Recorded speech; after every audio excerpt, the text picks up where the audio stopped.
بسم اللہ الرحمن الرحیم۔ السلام علیکم۔ تلاش حق، قسط نمبر 5، منافقتیں سازشیں۔ اس دن کی محفل میں سوالات کے جوابات کے بعد کافی لوگ ظفر کے پاس آنے لگے اور اس سے مقصد پاک نصرت شہنشاہ زمانہ عدل اللہ فرج الشریف جمن شاہ کے بارے میں پوچھنے لگ پڑے۔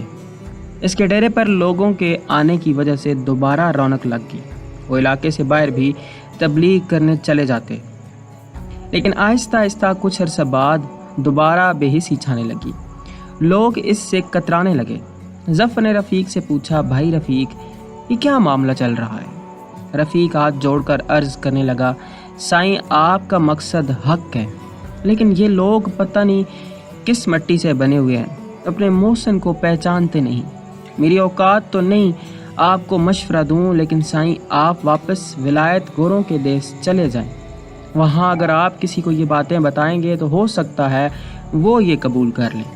ظفر نے پوچھا، کیوں بھائی رفیق، کیا ہو گیا؟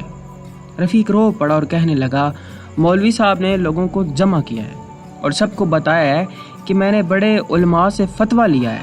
ان بڑے علماء کا کہنا ہے کہ ظفر اپنے عقائد کی وجہ سے مرتد ہو چکا ہے اور وہ سب کو بھی گمراہ کر رہا ہے۔ اس کا اسلام مذہب اہل بیت علیہم السلام سے کوئی تعلق نہیں۔ جو اس کا ساتھ دے گا وہ بھی مرتد ہو جائے گا۔ ظفر نے یہ ساری بات سنی تو مسکرا دیا اور اس کے منہ سے بے ساختہ نکلا، شکر الحمدللہ، شکراً صاحب الزمان عجل اللہ فرج الشریف۔ ظفر نے پوچھا، اور کیا کہتے ہیں؟ رفیق کہنے لگا، جمن شاہ کے سادات کے بارے میں بھی زبان درازی کر رہے تھے کہ وہاں مت جاؤ، وہ لوگوں پر جادو کر دیتے ہیں اور سب کا ویسا ہی حشر کر دیتے ہیں جیسا ظفر کا کیا ہے۔ ظفر مسکرایا اور بڑبڑایا اپنے پیش رو کی طرح سے، یہ ہمیشہ حق والوں پر جادو کا ہی الزام لگاتے ہیں۔ ظفر نے کہا، اچھا تم جو کچھ نہیں ہوتا، مالک بہتری کریں گے۔ ظفر کو اس کی منگیتر کا فون آیا جس نے اسے منع کیا کہ وہ مقصد پاک کی تبلیغ سے باز آ جائے، کیونکہ بابا سردار علی شاہ ظفر کی وجہ سے سخت پریشان ہے اور ایسا نہ ہو وہ رشتہ ختم کر دے۔ ظفر نے منگیتر کو کہا، میں شہنشاہ زمانہ عجل اللہ فرج الشریف کی نصرت سے کسی صورت میں دستبردار نہیں ہو سکتا، چاہے کچھ بھی ہو جائے، حتیٰ کہ میری جان بھی چلی جائے۔ اگر سردار صاحب رشتہ ختم کرنا چاہتے ہیں تو بے شک ختم کر دیں۔ آپ مجھے بتائیں، آپ میرے ساتھ دیں گی یا نہیں؟ اس کی منگیتر کہنے لگی، ہم بابا اور اپنے خاندانی روایات سے ہرگز انحراف نہیں کر سکتے۔ ظفر نے کہا، چلیں پھر بات ختم ہو گئی۔ میری زندگی میں صرف اسی کی گنجائش ہے جو نصرت شہنشاہ زمانہ عجل اللہ فرج الشریف کے مقصد پاک پر میرا ساتھ دے گا۔ اس نے فون بند کر دیا۔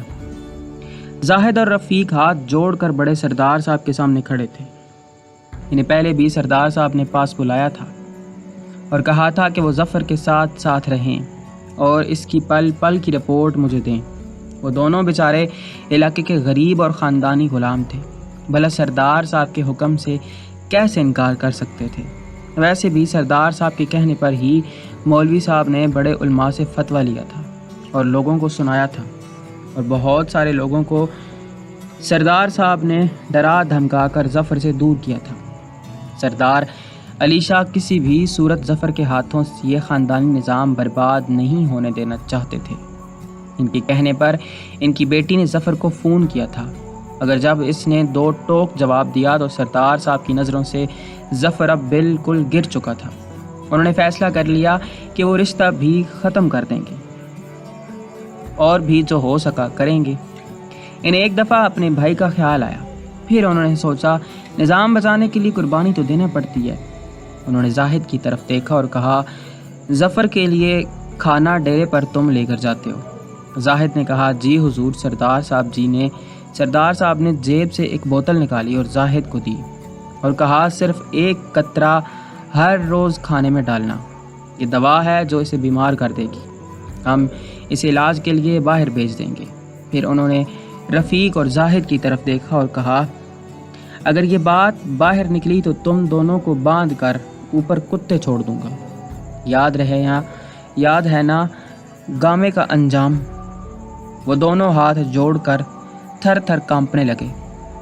سردار صاحب نے اشارہ کیا جاؤ، وہ جھک کر پچھلے قدموں باہر نکل گئے۔ یا رب محمد وآل محمد صلی علی محمد وآل محمد وعجل فرج آل محمد۔